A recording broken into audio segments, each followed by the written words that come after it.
What's going on, Jerome's? The undisclosed location remains undefeated, although the voice is starting to come back. I still got a little gravel. I'm still sounding like Phil Jackson, Tony Braxton, as well as the Men's Warehouse guy, but it is what it is. But just wanted to talk about how the Vikings have gone changing the offensive line this offseason, where they haven't made the blockbuster moves. And just backtracking through what Kwesi Adofo-Mensah in his press conferences talked about building a value monster for the Vikings.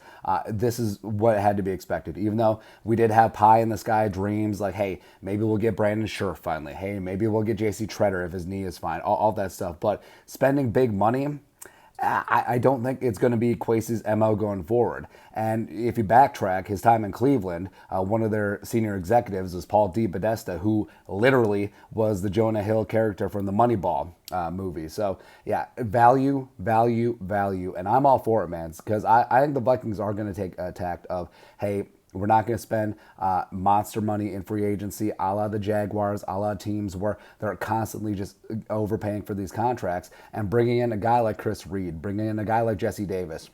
That's where your bread is going to be buttered, man.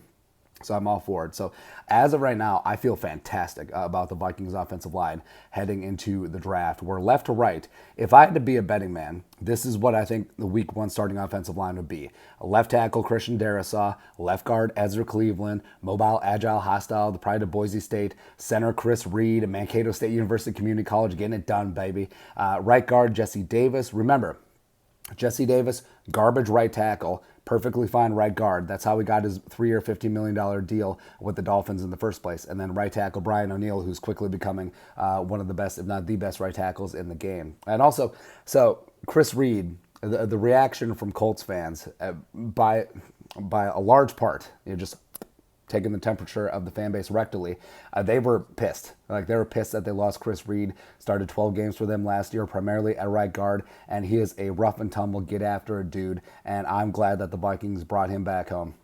And Jesse Davis.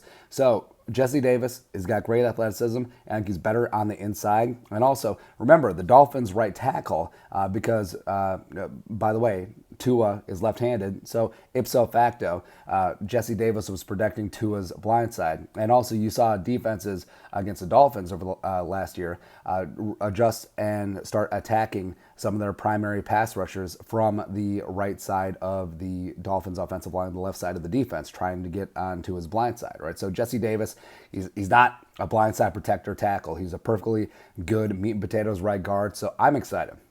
I'm excited to see what they can do because it gives the Vikings options, and that's all that you want at this point of the game. Also, it gives them an opportunity to go full BPA, bringing back Patrick Peterson. You're not necessarily tethered to having to draft a cornerback at 12, especially if the right one doesn't fall. And offensive line-wise, I mean, Linderbaum, yeah. Zion Johnson, yeah. Kenny Green, yeah. But you're not pigeonholed into having to take offensive line so early and often. Hell, you could trade back and you could still go BPA, where I'm fired up about them doing that. And the backups, I mean, this is the first time in a long time where you had competition where you feel really good about the offensive line. I think Blake Brandel in year 3, the former left tackle out of Oregon State University, 6th-round pick. They worked him as the sixth offensive lineman, working at tight end last year in heavy packages. They like him a lot. We'll see what the new regime wants to do with him.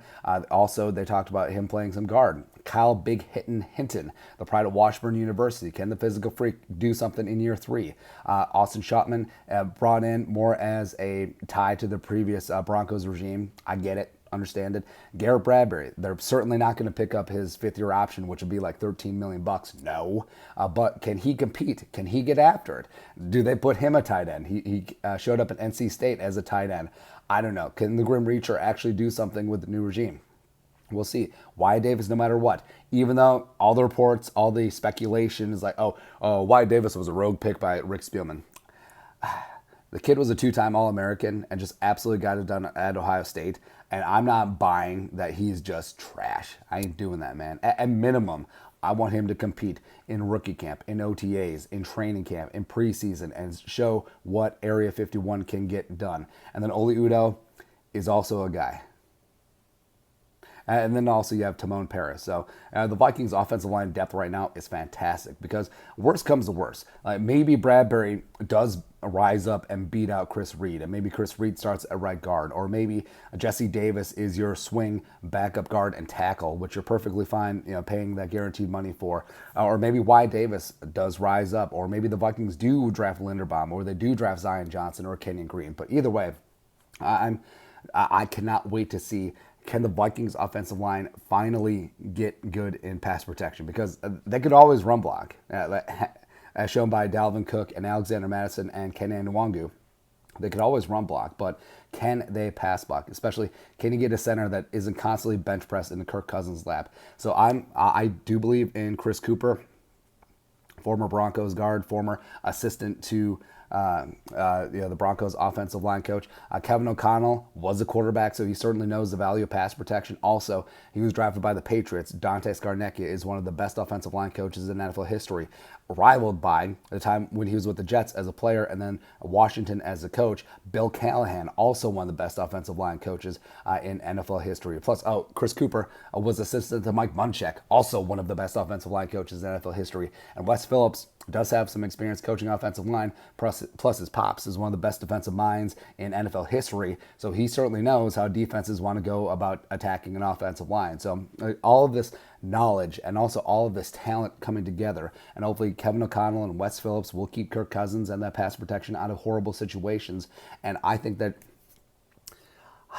it's weird to have hope as a Vikings fan with the offensive line. But as of right now, I mean, I do think they're good to go. And again, to reiterate, my betting favorite right now, start week 1, Darrisaw, Ezra, Chris Reed, Jesse Davis, Brian O'Neill. Let's do it. Let's do it. Let the games begin. Competition is going to bring out the best of everyone.